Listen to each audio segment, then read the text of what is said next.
नमस्कार आप सभी को आपके ही अपने प्यारे से YouTube चैनल VR एजुकेशन के ऊपर में आप सबों का बहुत बहुत स्वागत है।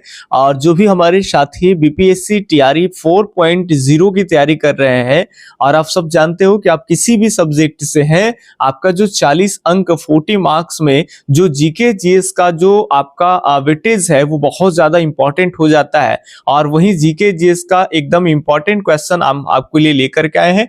MCQ आपका होगा, ठीक है। और ये इसका जो मॉक है वो आपका 3 मॉक है। इससे पहले आपका 2 मॉक जो है वो आपको मिल गया है, तो ये तीसरा मॉक आपके होने वाले हैं।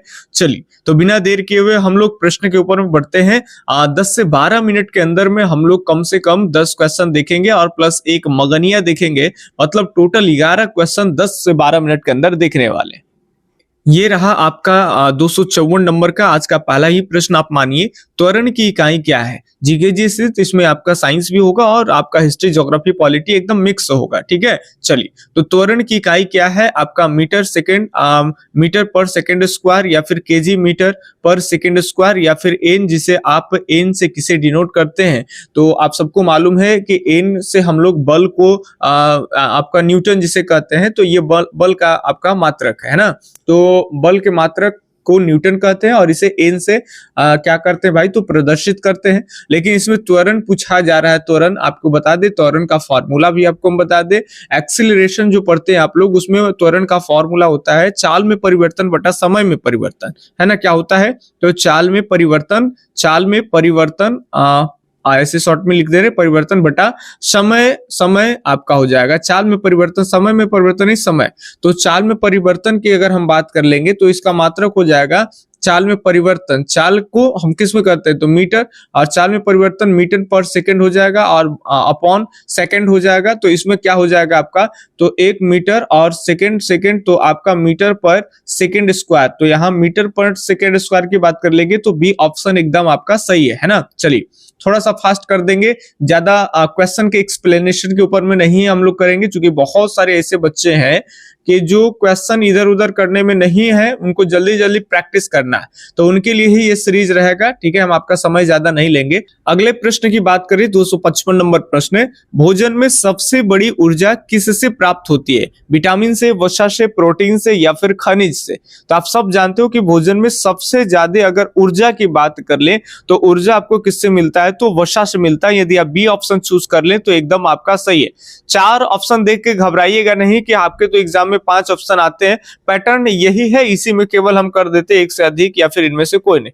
तो थोड़ा आपको बड़ा दिखे, जगह कम, आपको ज्यादा छोटे छोटे नहीं ऑप्शन दिखे, इसीलिए 4 ऑप्शन ही इसमें डाले, ठीक है। आप इसको 5 ऑप्शन पे समझ सकते हैं, कोई आपको दिक्कत नहीं होगा। टेलीविजन रिमोट किस विकिरण का प्रयोग करता है। तो टेलीविजन रिमोट जो है वो कौन से विकिरण का प्रयोग करता है, वो कौन से विकिरण हो जाएगा, रेडियो तरंग, इंफ्रारेड या फिर आपका अल्ट्रा वायलेट रे या फिर माइक्रोवेव। तो एकदम बी अगर आप चूज किए हैं ऑप्शन तो एकदम सही होगा, इंफ्रारेड हो जाएगा आपका, है ना। चलिए, अगले प्रश्न के ऊपर में बात कर लेंगे। तो अगला प्रश्न ये रहा आपके सामने, डीएनए की दोहरी कुंडली संरचना में न्यूक्लियोटाइड किस प्रकार जुड़े होते हैं, ठीक है। हाइड्रोजन बंधन से या फिर आपका पेप्टाइड बंध से या फिर आपका फास्फोडाइरेटर बंध से या फिर एक से अधिक। फटाफट से बताएं। तो ये ज्यादा सोचने की जरूरत नहीं है, हाइड्रोजन बंधन से आपका जुड़ा होता है ना, तो हाइड्रोजन बॉन्ड। तो ए ऑप्शन एकदम आपका सही हो जाएगा। अगले 257 हो गया और ये रहा आपके सामने 258 नंबर प्रश्न, इलेक्ट्रॉनों की गति को मापने के लिए प्रयोग किया जाता है। इलेक्ट्रॉनों की गति को मापने के लिए प्रयोग किया जाता है, उसे क्या कहते हैं, वोल्ट मीटर कहते हैं, गैलेनोमीटर कहते हैं, आमीटर कहते हैं, इनमें से कोई नहीं या फिर एक से अधिक। इसी तरह के प्रश्न होते हैं, एक ऑप्शन लगा देना होता है, ठीक है। यहाँ एक ऑप्शन और लगा देते, उसके बाद ये लगा देते, तो थोड़ा सा छोटा छोटा दिख जाता है, स्पेस कम जाता है, इसलिए 4 ऑप्शन आपके बड़े बड़े लाए हैं। तो देखिए, इलेक्ट्रॉनों की गति को मापने वाला अगर बात कर लेंगे तो उसमें हम आमीटर का प्रयोग हम करते हैं, ठीक है। तो यहाँ 258 का सी ऑप्शन चूज किए तो 1 नंबर और आपका सही हो जाता है। फटाफट से क्वेश्चन प्रैक्टिस के ऊपर में है, ज्यादा इधर उधर की बातें ना करके क्वेश्चन आपको ज्यादा से ज्यादा प्रैक्टिस कराना है कम समय में। 259 नंबर प्रश्न है कि प्रकाश के वेग को सबसे पहले किसने मापा है? किसने सबसे पहले प्रकाश के वेग को नापा है? न्यूटन ने, रोमर ने, मैक्सवेल ने, आइंस्टाइन ने? बताइएगा, फटाफट से बताएंगे कौन सा ऑप्शन सही होगा। Newton, Roemer, Maxwell, Einstein. तो यदि आप इसमें से बी ऑप्शन चूज किए हैं रोमर, एकदम आपका 1 नंबर और आपका सही हो जाता है। जो भी बच्चे चाहते हैं कि एकदम पीडीएफ आप हम ले ले, ठीक है, तो उनके लिए एकदम 1 नंबर क्वेश्चन से 500 एकदम एकदम इंपॉर्टेंट वाला तैयार किया गया है, ठीक है। 500 एकदम फटाफट से तैयार किया गया है, एकदम बढ़िया A4 साइज में आपको एकदम मिलेगा। एक पेज में आपको दोनों पट्टी मिला के कम से कम जो है वो आपका 25 से 26 प्रश्न आपको आ जाएगा, पेज की बचत हो जाएगी, ठीक है। और अगर माइक्रो में कराते हैं सेट की तरह तो 40-45 क्वेश्चन कम से कम आपको एक पेज में आ जाएंगे और एक पेज 1 रुपया में आपका प्रिंट हो जाएगा, है ना।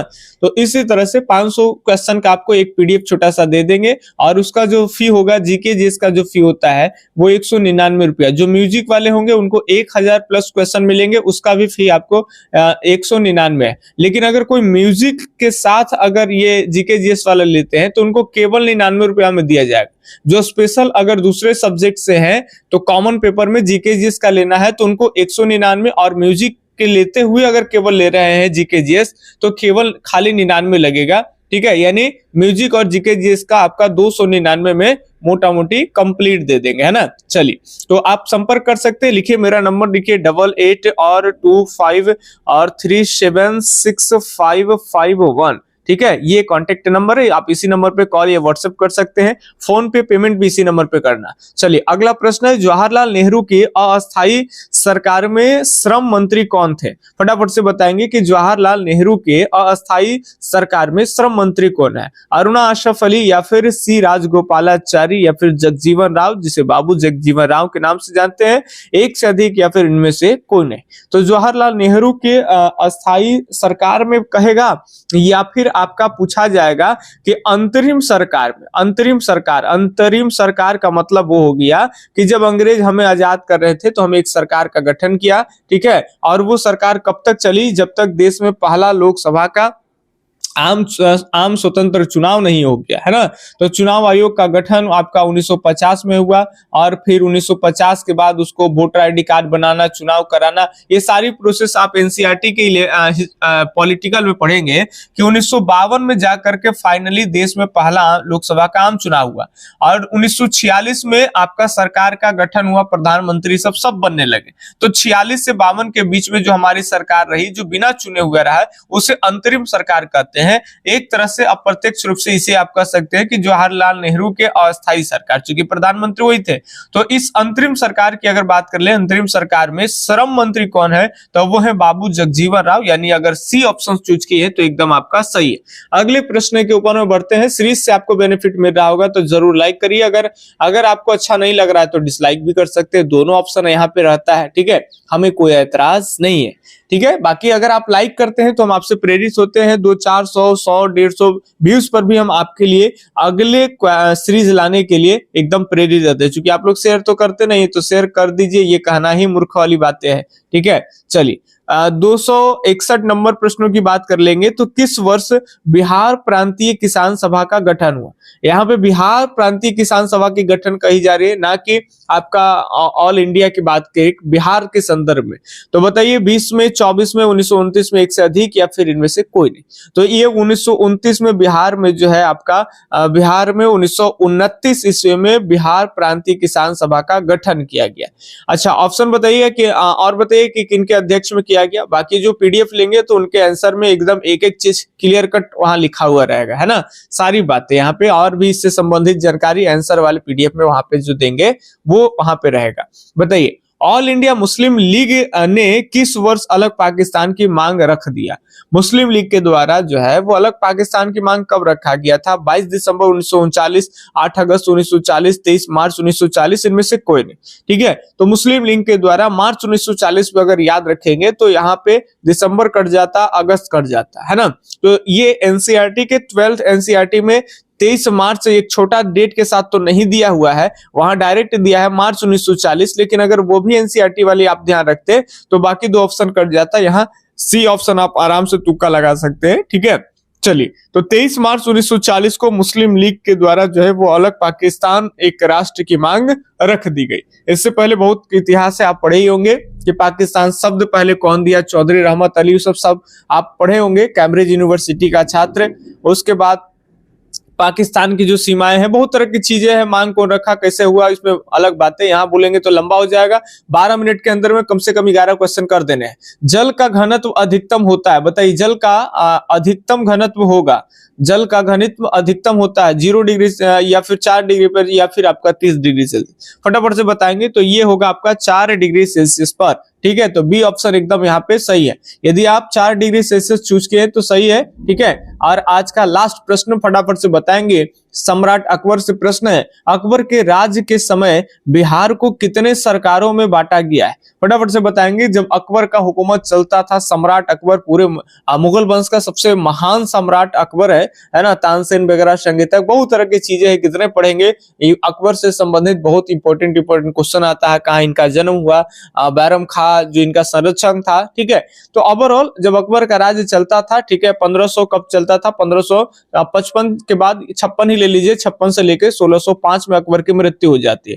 तो ये जो टाइम पीरियड है, इसमें आपका बिहार राज्य को कितने सरकारों में बांटा गया था? तो यहाँ पे 7 सरकारों में बांटा गया था। ठीक है, 7 सरकार में, तो यहाँ सी ऑप्शन एकदम सही होगी। कैसा लगा सीरीज? और 11 नंबर में से कितने नंबर आए? यदि आपका 5 से प्लस क्वेश्चन का अगर आंसर आप दे पा रहे हैं तो समझिए कि आपकी तैयारी एकदम बेस्ट है ना, एकदम ठीक नहीं, हम बेस्ट उसको मानेंगे, क्योंकि प्रश्न काफी ठीक ठाक ही आपको हम करा रहे हैं। और लाइक जरूर कर दीजिए, लाइक जैसे ही आप हमारी एकदम दबा के चाप के, तो एकदम तुरंत से अगला पीडीएफ तैयार करेंगे। पीडीएफ तो तैयार है, 500 प्लस क्वेश्चन है, बस आपके लिए रिकॉर्ड करके, एडिट करके, अपलोड करके, थंबनेल टाइटल लगा के और दे देंगे, ताकि आप देख पाए और अपने तैयारी में एकदम धार लगा सके, है ना। बाकी हम मिलते हैं अगले सीरीज में, तब तक के लिए धन्यवाद, जय हिंद, अल्लाह हाफिज, आपका दिन शुभ हो, राधे राधे।